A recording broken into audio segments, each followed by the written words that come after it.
that Gemini 5? That's on stage 2. But you lost Ips on stage 2. The air was fair at Cape Kennedy. Lacy clouds in a warm August sky. As Gemini 5 took off for space, where there is no weather at all. The only problem, a leaky fuel cell threatening to cut their flight short at the start. It didn't. But out in the Atlantic, something else was brewing. A rising breath of wind, soon to be known as Betsy.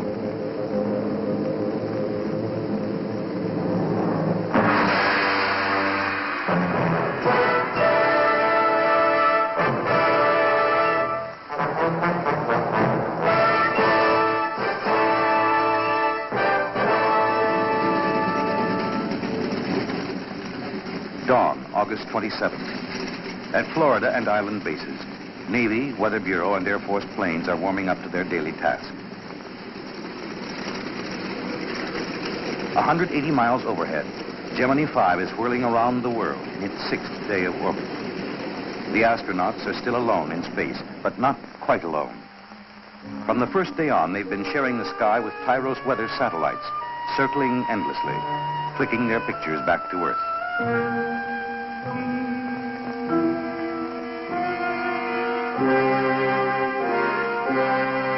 And at mid-morning on the 27th, both Tyros 10 and a Navy weather plane make a discovery.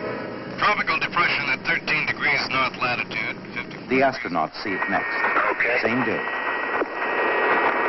Do you have any sort of a report over that tropical depression? That's all. We passed right over it. It is a rather large storm with heavy cumulus activity. We could see air-to-ground lightning even in the daytime. It does have an eye. That's the name of that Betsy, in case you haven't been told about it. A hurricane's born and christened Betsy. And in two places, the news spells trouble.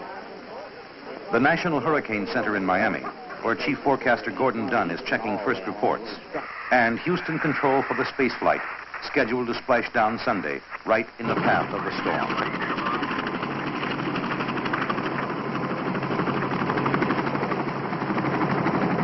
First victim of Betsy, Gemini 5. Its 8-day flight is cut one orbit short. The landing area is changed.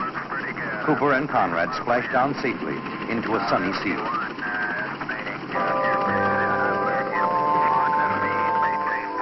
For a week, Betsy wanders north toward the Bahamas. In Nassau, American tourists are pouring off the Yarmouth Castle on a final fling. Sightseeing, souvenirs, shopping. And in the native churches, only a few bother to give thanks that another hurricane's passed them by, as Betsy swings by safely to the east, heading north toward Cape Hatteras. Florida relaxes too. The start of Labor Day weekend, a time for sea and sun.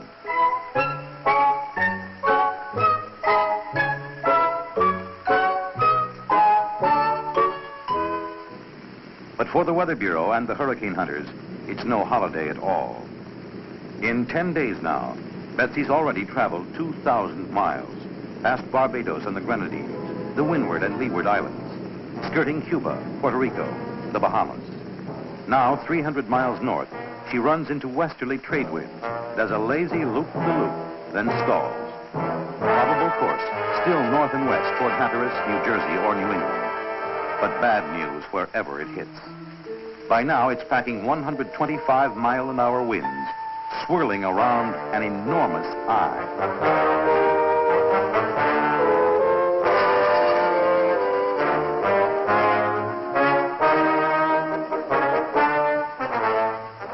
Suddenly, on Sunday night, Betsy runs head-on into a high-pressure ridge, turns into a Yankee hurricane, traveling south and coming fast back toward the Bahamas. Monday night, the wall cloud rips over the out islands and into Nassau, grinding and tearing at the town for nearly 15 hours. Then it turns toward the mainland. Hurricane flags are flying now from Key West to Cape Kennedy. Upcon 3 effective, beginning 0700 hours this morning. Upcon 3 effective, beginning In Miami, the county's Civil Defense Emergency Operating Center, designed to direct government services in either natural disaster or enemy attack. All forces have been on emergency alert since early Labor Day morning. Small craft warning. Winds may reach hurricane force and squalls by early Tuesday evening. All vessels in the area of hurricane display should seek safe harbor. For the first time in local history, Weather Bureau warns that Key Biscayne and Miami Beach will be underwater. Residents are advised to get out now.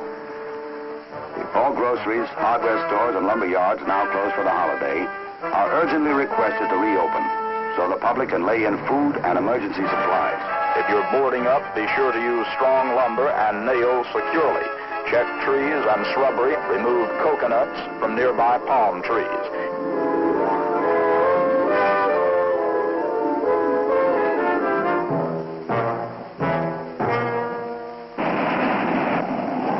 Along the Gold Coast, hotel swimming pools are suddenly deserted as advance winds begin to come in. But on the beaches, youngsters are finding the best surfing since Hurricane Carol.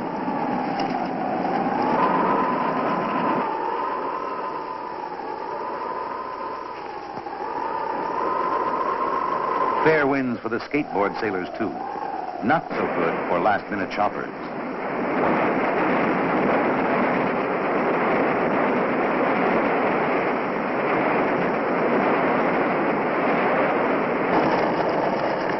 By nightfall, winds have turned to driving rains.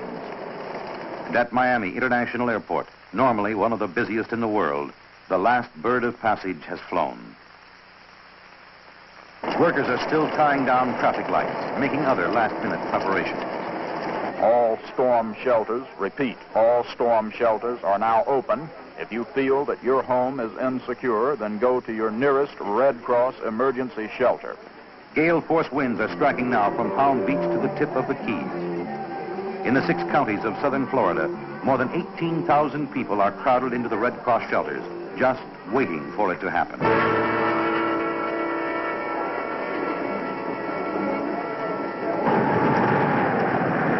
Betsy is here. Gusts now topping 100 miles per hour. Tides 3 feet above normal in the greater Miami area. And escape routes will be cut off shortly. Unidentified female reported electric uses by a fallen power line. Rescue squad to 1721 Northwest 17th Place. Family now reports water swirling around their bed.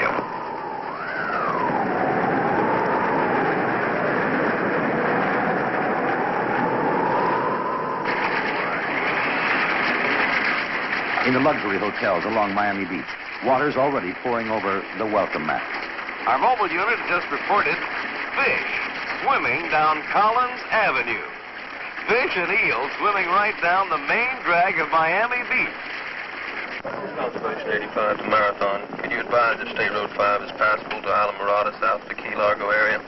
Last report I have is the road is washed out in 2 places. A long night for civil defense. Now, all the dull, quiet things done over the years, the pre-hurricane drill, the planning and preparation for any kind of disaster, the coordinated efforts of all the government and voluntary agencies are finally paying off. 740 Northwest 82nd Street. Roof blown off a house. There are injuries. Some hotels on beach badly damaged. Some through debris. Several houses. Betsy, with her hurricane winds, is on the Florida mainland. She is also on Key Largo. At dawn, the eye of the hurricane crosses Key Largo, heading west.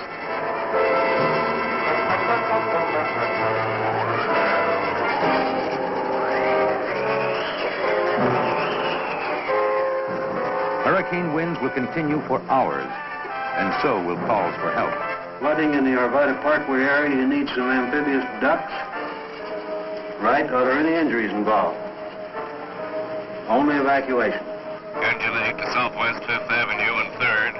4 families marooned.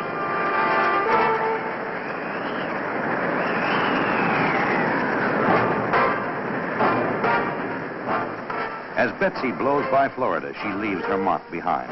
Damage, around 140 million. Several dead. 4,000 homes wrecked or flooded out, plus smaller losses. On Riviera Beach, a bigger whale's been grounded. A foreign freighter driving in blindly through the night. The Yarmouth Castle's been a little luckier. The Bahamas cruise ship has ridden out the storm at sea and put back safely into Miami next morning. She'll sail another day. the hurricane roars on, still hunting for land. And 900 miles of coastline ahead to choose from. All the way to Texas, where the astronauts are safely home, but beginning to wonder if they're being followed. But early Wednesday morning, Hurricane Betsy is taking a more northwesterly turn and is now heading directly for the Louisiana coast.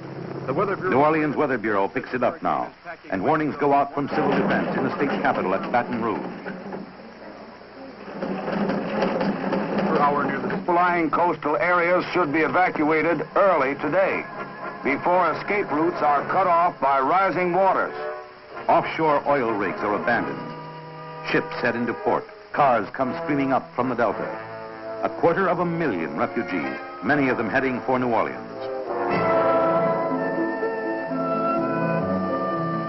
For New Orleans itself, there's literally no place to go. It's surrounded by river, lake, and swampland. So the town boards up and battens down in the shelter of its levees.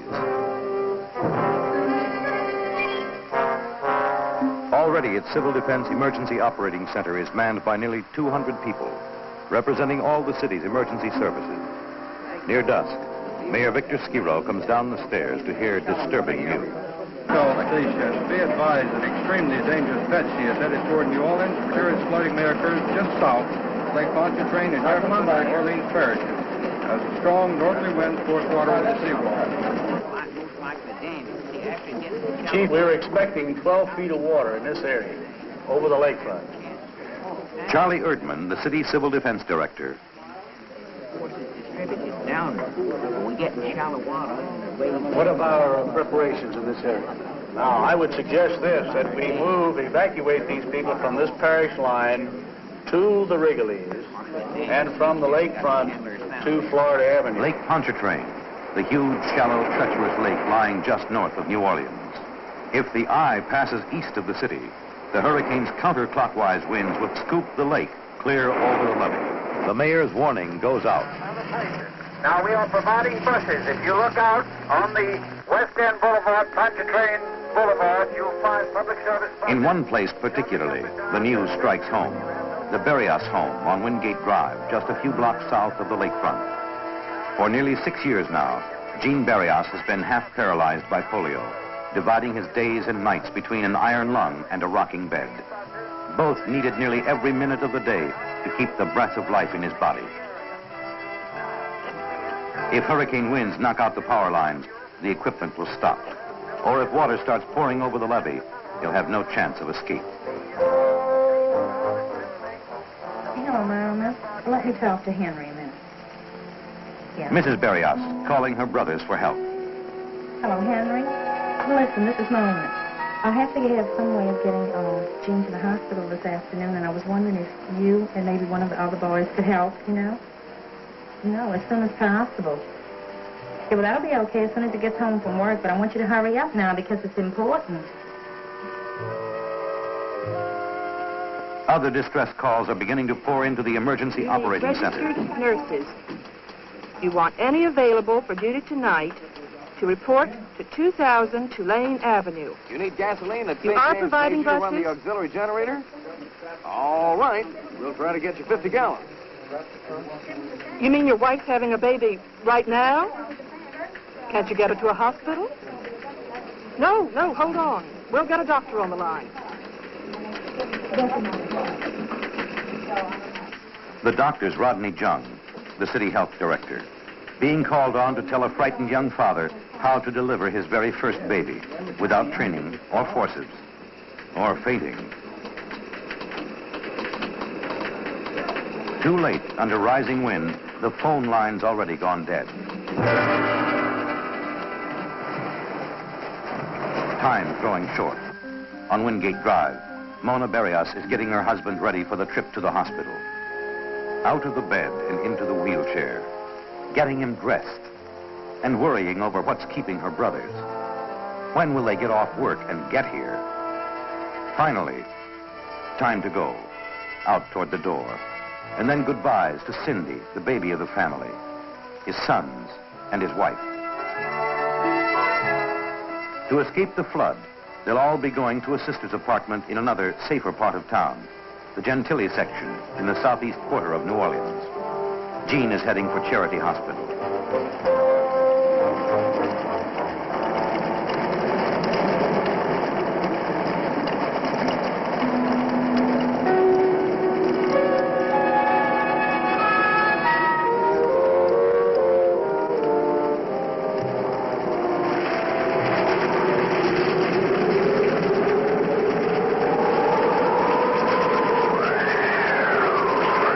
Betsy roars down on her third swinging town, closes up Bourbon Street tighter than an 8 o'clock curfew. And, unpredictable to the very last, she veers again. The 9:30 Weather Bureau bulletin says the eye may now pass west of the city instead of east. A last-minute reprieve for the lakefront area. Probably bad news somewhere else. Fire alarm to 306. Your equipment has been raised by fallen trees. You will have to handle alone. No one else can reach you. Have you heard anything about that woman in labor? Have you heard anything about that woman in labor? No, sir. No word yet, but bad news elsewhere as the hurricane comes sweeping up the delta. Well, I don't know how long we can stay on this line. All right, just tell us what the situation is right now. We're in complete darkness here now. The eye of this thing, or the greater part of it, must be right here, right now. Because there's no surging in the air. There's one continuous blow. And I'm telling you, she's a blowing and she's a shaking. At 11:46, all power fails at the New Orleans Weather Bureau, and the wind gauge blows off the roof. Falling trees are knocking out telephone lines all over town. But not till Dr. Jung finally gets the word he's been waiting for. Oh, Dr. Jung, that woman you worried about had her baby and both are doing well. Why?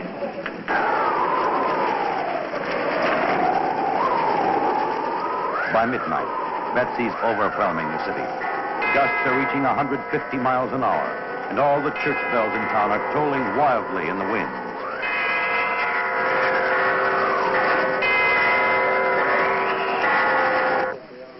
Baton Rouge is next in line. Winds in the Baton Rouge area are increasing in velocity to hurricane force with winds of near 100 miles per hour by 1:30 a.m.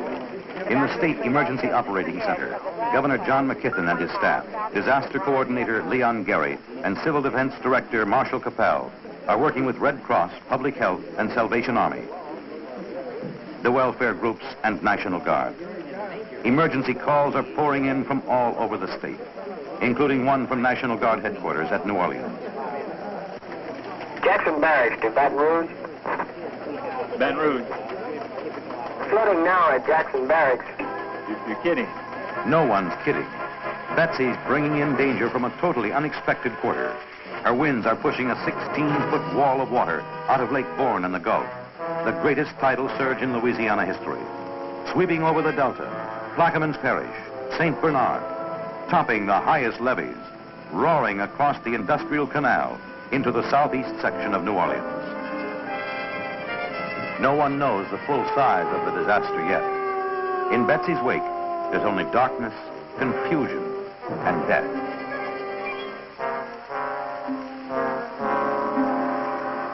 Daybreak and devastation. And the church bells are quiet now.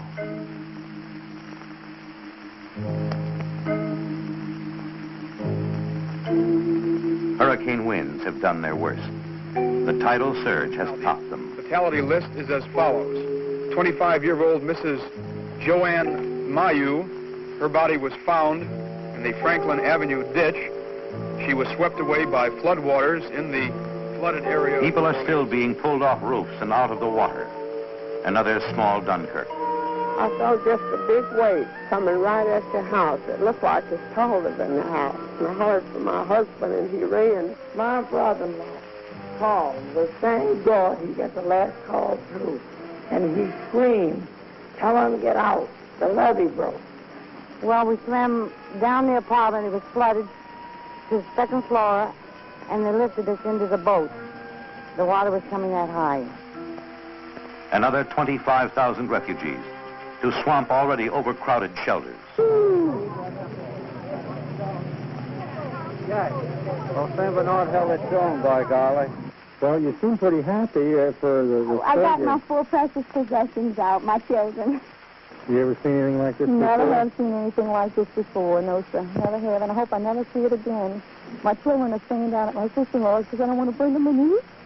It's that bad. Oh, is it? By mid-afternoon, the presidential plane is on its way from Washington, swinging out over the Gulf, then up the Delta, flying low, following Betsy's trail of destruction. Grand Isle, where the hurricane first made landfall, nothing left. Up the Mississippi, houses swept 5 miles from their front door steps.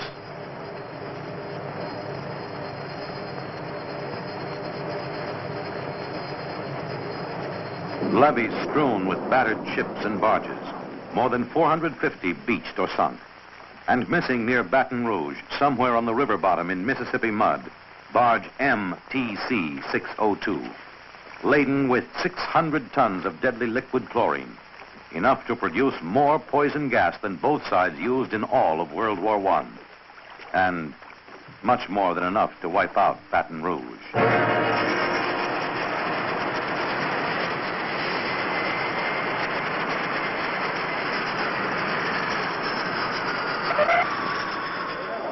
At 5 o'clock, Air Force One lands at New Orleans, bringing the president, his aides, and leaders of the Louisiana congressional delegation to survey the damage, see what needs to be done. In one old grade school near the Industrial Canal, not meant for use as a shelter at all, they find 3,000 refugees from the flood and only 4 young volunteers on hand to help.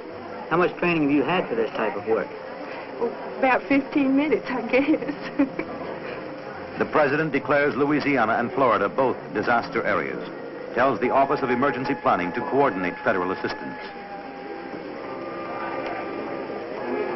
More than 1,200,000 people from nearly every agency of the national government will be involved. Down the Delta, roads are flooded out, but 2,500 National Guardsmen come in by river steamer to begin rescue operations.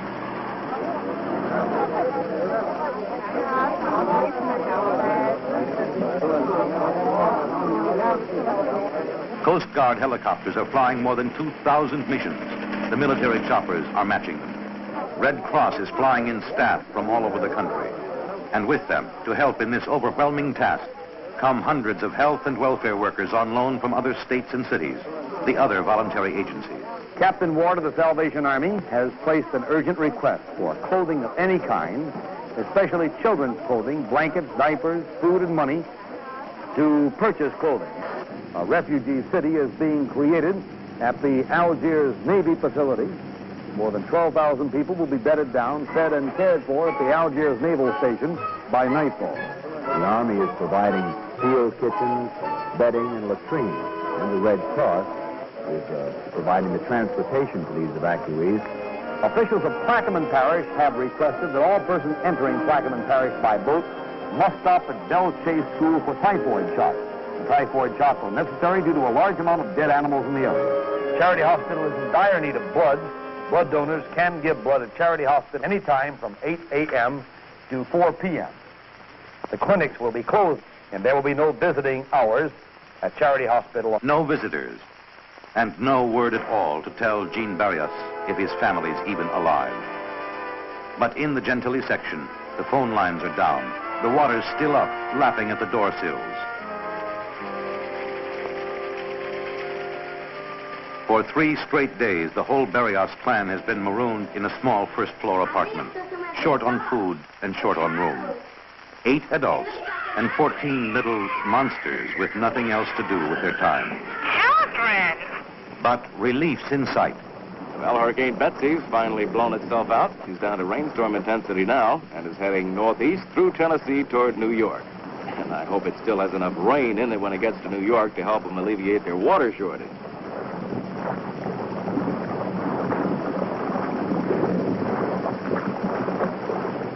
And finally, the pumps are taking effect.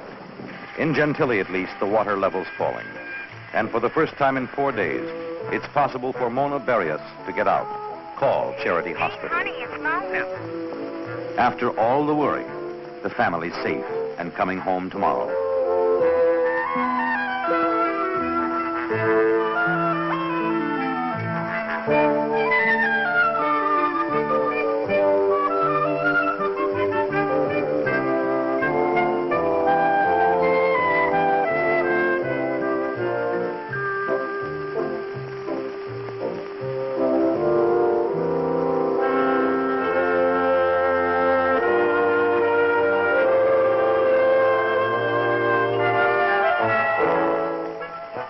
life begins again.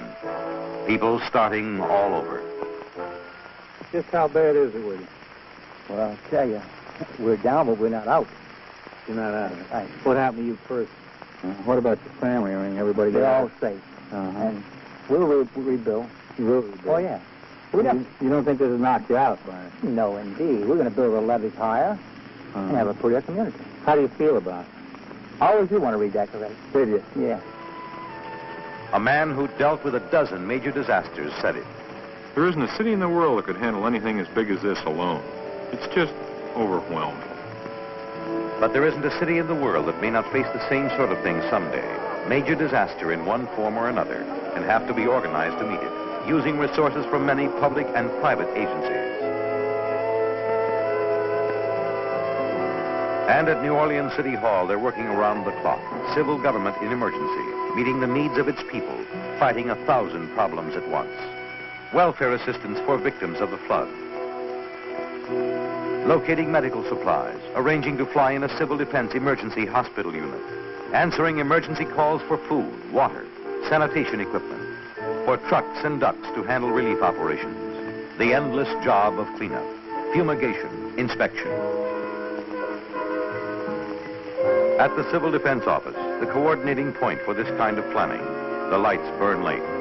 An endless string of coffee cups, and still no sleep in sight.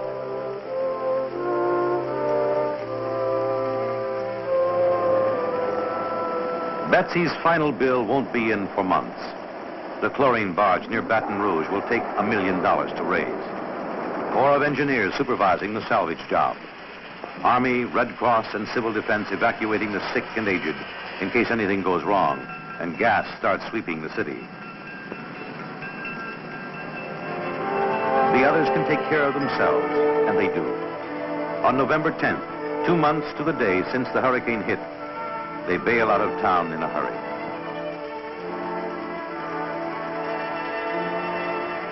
But 602 will rise again, and so will Louisiana. And Betsy, long gone. After 16 days and 3,000 miles, whistling out through the woods of northern Louisiana, Arkansas, Tennessee, to die next day in a simple whirl of dust. The danger over at last, till the next one comes along.